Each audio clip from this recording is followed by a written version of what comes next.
Last season was the first time we kind of saw Hendon. He kind of got thrown in there. What do you recall about that game, and kind of how can you just talk about his growth over since then? Yeah, similar to what we talked about at the beginning of fall camp, Hendon's a completely different guy. His confidence, his fundamentals, his development since that point, he's a completely different quarterback from mental side, physical side, the entire aspect of playing the position, and that's why you've seen the success and the growth, kind of using that game as a jumping-off point from last year. A couple of things. Joe Milton, 8 out of 9, 113 yards and a touchdown. How would you assess the way he played? He played extremely well.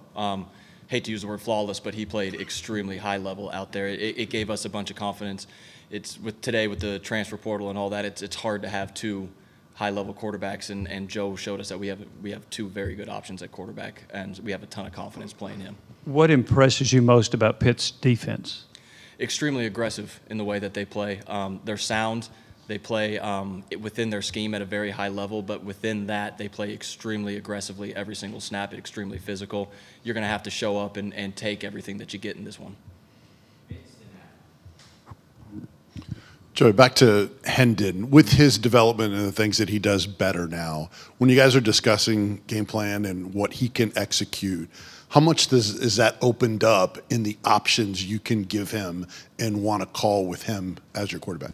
Yeah, with Hendon, man, he's at the point right now, the way he's playing, you got an open book with him. You can call it. You feel comfortable. He'll operate anything you put him out there. And the other thing is what we've talked about on his confidence side of it. He will now let us know if he's like, hey, I'm not comfortable with that. I don't like that. And we know if he's saying that, then it's gone. He's not just saying it because he's uncomfortable or he's worried about it. He's like, nah, I don't like this. It doesn't fit. I don't like how it's timing up. Cool, it's out. So we have that kind of bond and rapport now where we can call anything. He trusts us that what we're putting in the game makes sense. And then if it doesn't work for either one, we can pull it, which makes it on our end a lot easier to game plan on the front end. Back to last year's Pitt game. Hendon just comes in right there in the second quarter, kind of on the fly.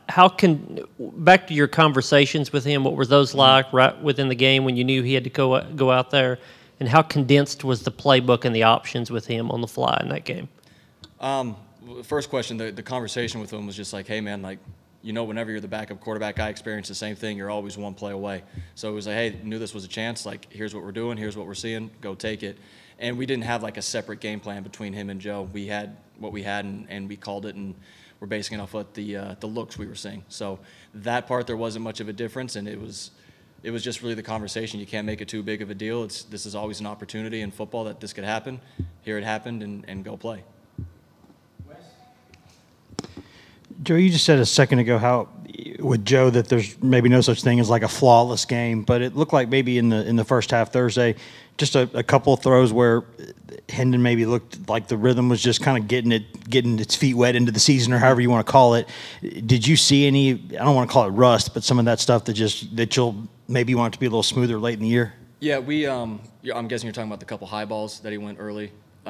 Yeah, it was just a couple mechanical things. His base got wide and he caught his toe cleat a couple times and sailed it. Usually stems from first game of the season trying to play maybe a little too fast, like try to get the ball out on the edge right now, calm it down. And we actually worked on it during the couple off days, and then he's out there on the field today and he was ripping it all over the field. So wasn't uncommon. It was just something that we had to see, correct, and move on. You talked about how aggressive Pitt is. I wonder how important do you think the run game is to go against a defense that is that aggressive and physical? Yeah, the way they're designed is they're designed to stop the run. That's what they pride themselves on. With everything you do running the ball against them, they try to make it tough sledding. You can't turn it into an air raid game and just drop back and throw it 50 times. But they're going to put everybody in the box. They're going to try to stuff the run game and force you to do it. So we have to have a good scheme, and then really just you got to move bodies up front. It is what it is. It's still what this game comes down to is blocking and tackling. If we do that at a high level, we should be successful. Yeah, Joey, you backed up a pretty darn good quarterback in college. Does that give you the ability to maybe relate to Joe on a different level? And how have you seen him take on a mindset, and how have you been able to help him with that? It is. It's a tough spot to be in because you have to prepare as the starter with, a quarter of the reps that the starter's getting as it should be. He's the one that's taking the field. He's got to get the most. He's he's done a really good job of making sure that he is mentally focused every single time we take the field, and he goes through his calls. He makes every call even when he's not in the game. So he's really embraced that, okay, I understand, because it happened to him on the other way, of how quickly this can switch.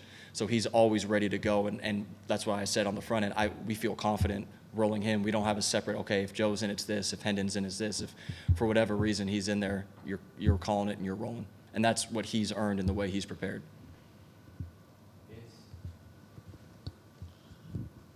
Joey, I know they didn't have the biggest sample size, but can you hit on the other quarterbacks that got a chance to play in Taven, Gaston, and Navy?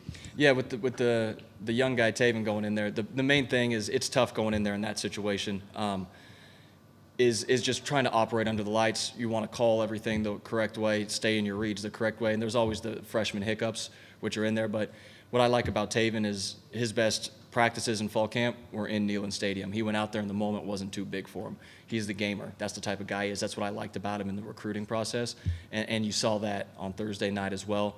And then Gaston and Navy went in. We had the fumbled exchange with Navy in there on the snap, but we saw what it was, corrected that, and all those guys had a great camp.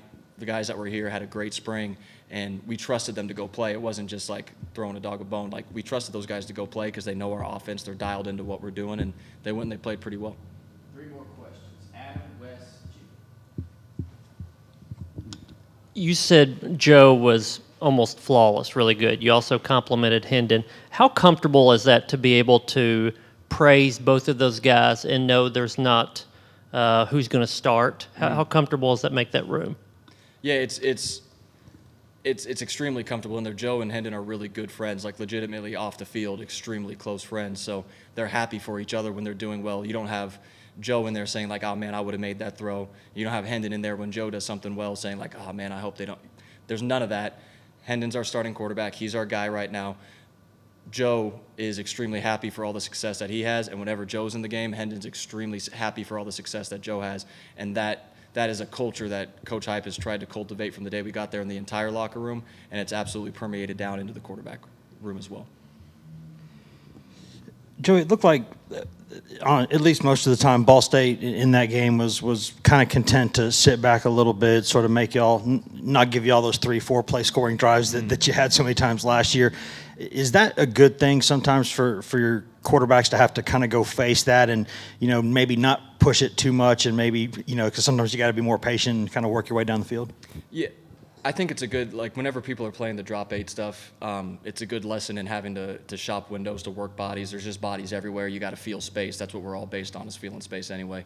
So it's a good thing for him to see that early in the year, because someone else is going to try it at some point. Don't know who it's going to be, but it's going to show up again. With that said, we're still going to attack. We're still going to dictate the way the game's played on our side of the ball, regardless of the style of the defense. So they were playing soft. It's like, cool, we're not going to do anything that's foolish and just try to launch it down the middle of the field. But they were giving us the short stuff, and we were taking that thing all night. So whenever they're giving it to you, you just keep taking it and you move on down the road, and eventually you get somebody in a one-on-one situation, like what happened in the fourth quarter, and we hit Jimmy on the dig rolling in there, and he goes and gets off the field. So you still have all the same opportunities. It's just him understanding the type of game it's going to be, and you can't get bored with routine success. You got to keep taking what's there and keep pushing it aggressively down the field. Joe, you mentioned that last year when Milton went out with an injury and Hooker took over, that you had the same game plan for him. Mm-hmm. Does that still hold true? Do you have the same plan for him, or do you tweak it a little bit to try to take advantage of maybe their different skill set? Not really. I mean, we're rolling out there with what we got. We were really confident in the plan, and it stems back from the first question about what do you have in with him. Like, we're wide open with him, and we feel like Joe can operate in the same way. So we're not having to say, like, well, this guy can do this, but he can't do that. So if he's in, we can't call this. But if this guy's in, we can call this. There's none of that going on. We're calling it and we're playing it because we have confidence in both those guys to take over. Thank you. Thank you.